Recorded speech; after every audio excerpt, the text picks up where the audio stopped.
2 वर्षाचा संघर्ष आहे.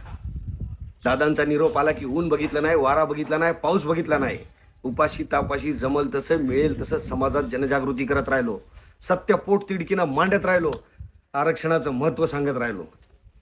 ज्यांच्या विचारानं प्रेरित झालो होतो ना, त्या संघर्ष योद्धा मनोजदादा जरांगे पाटलाबद्दल कोण जर चकार शब्द जरी काढला ना, की त्याला डायरेक्ट अंगावर घेतलं, फैलावर घेतलं.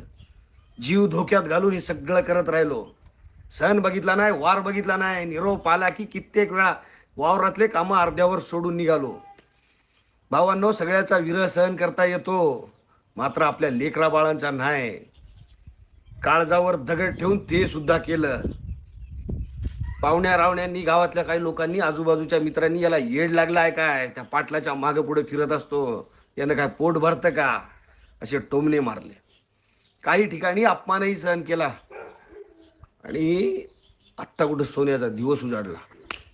होय, मला गर्व आहे मी मराठा सेवक असल्याचा. होय, मला गर्व आहे मी मनोज दादांचा सच्चा सैनिक असल्याचा.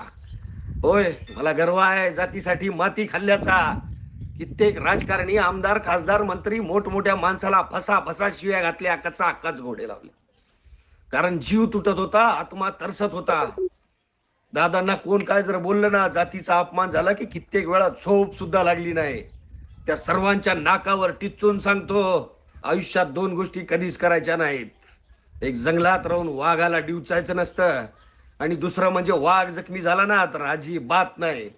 मागच्या वेळी मुंबईच्या वेशीवर अपमान केला, जातीचा अपमान केला आणि उधळलेल्या गुलालाचा अपमान इतका जिवारी लागला ना, की कधी एकदा या सर्वांच्या तोंडात मुतू असं झालं होतं.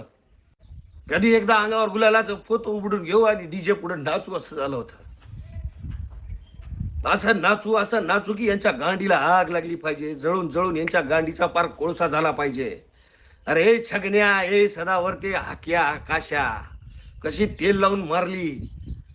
जगात कोणाचाही नाद करायचा पाटलाचा नाही. पाटील कल भी रॉयल था, आज भी रॉयल है और कल भी रहेगा.